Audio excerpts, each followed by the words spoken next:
All right, Saagar, what are you looking at today for your breaking points? Well, one of the most frustrating parts about covering American politics today is the culture war. People hone in on a position, then they go immediately into absolutes. They decide that the other side alone is the only one that is wrong, and worse, that your own side can do no wrong.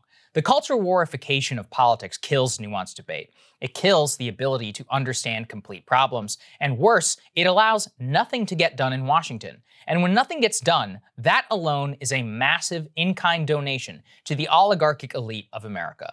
There is no issue that is more frustrating to me than China. It's hot on the American right currently to be anti-China, which, hey, I mean, that's cool with me. But I think that China is bad for the world, worse for America, and has pretty explicit ambitions to turn our free, open, and market capitalist society against us. But how did things get that way? If you hear most of the people on the right, they'll blame a lot of Democrats, very fairly in some cases, but conveniently, they leave out a key part of history, which is that Republican politicians of the 1990s, like George H.W. Bush, Newt Gingrich, and George W. Bush themselves, are probably more responsible than any Democrat alive for empowering the authoritarian China of today. Worse, shipping millions of middle-class jobs overseas. It was George W. Bush who signed permanent normal trade relations with China into law in 2001. That was the final nail in the coffin for many American union jobs. It was George H.W. Bush who pioneered and pushed NAFTA and so-called free trade policies while he was in office. And the guy in between them, Bill Clinton, was a huge believer in free trade with China as well. All three of these men pushed these policies, possibly in good faith. But beneath the surface, there's always been questions. Was it because they believed in free trade? Or maybe they were getting something out of it personally? I'm bringing this all up again because an important but under-noticed story popped up across my social media feed a few days ago, and I wanted to share it with you. Axios is reporting that a nonprofit affiliated with former President George H.W. Bush agreed to accept $5 million from a policy group at the very center of Chinese U.S. influence operations. The grant to the Bush-China Foundation is from the China-United States Exchange Foundation to, quote, improve Sino-American relations. But what's really interesting is this. If you take a look at the books for the Bush-China Foundation, a, quote, substantial portion of its revenue is all coming from a group with direct ties to the Chinese Communist Party. This is crazy stuff. This is the foundation, in the name of former President George H.W. Bush, to improve relations with China. It's now majority funded by China.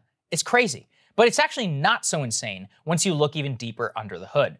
The head of the Bush-China Foundation is none other than Neil Bush, the lesser-known son of George H.W. Bush and the brother of Jeb and George W. Bush. Neil has had a long and lucrative business career, you guessed it where? In China. Lucrative not owing to his expertise, but yeah, a long-time financial relationship with the very heart of the CCP. All the way back to 2003, when his brother was president of the United States and driving this country into war in Iraq, Neil Bush was quietly getting $400 grand a year to provide business advice to a Chinese computer manufacturer. This is especially crazy in retrospect, given that the Chinese, who were obsessed with semiconductors at the time, so they could be less reliant on the US market. They wanted to be less reliant because they're not as dumb as us, and they realized you probably shouldn't make ingredients for all the modern technology in the home of your primary adversary.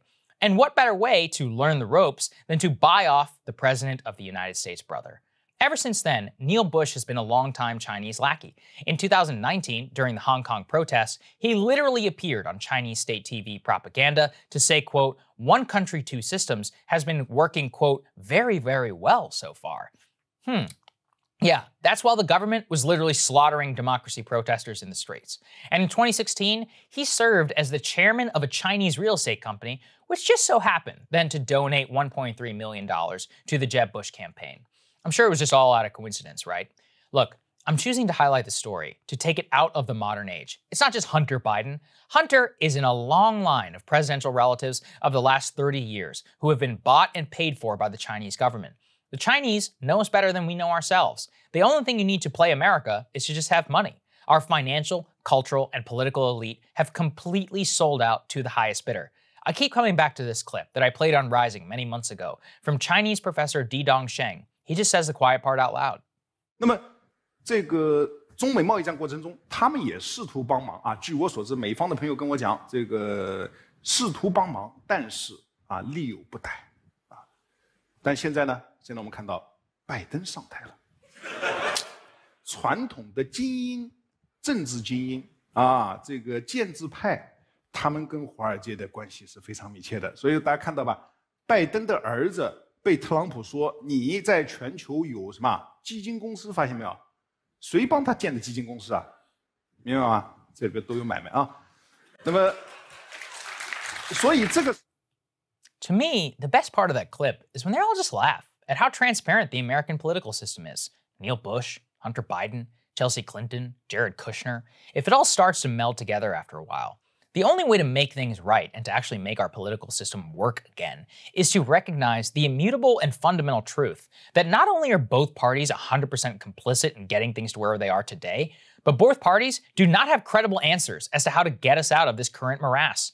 Something I passionately believe is that all policies based upon lies eventually fall apart.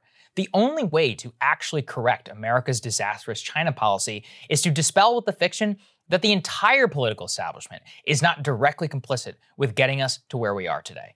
And that's the thing, Crystal, which is that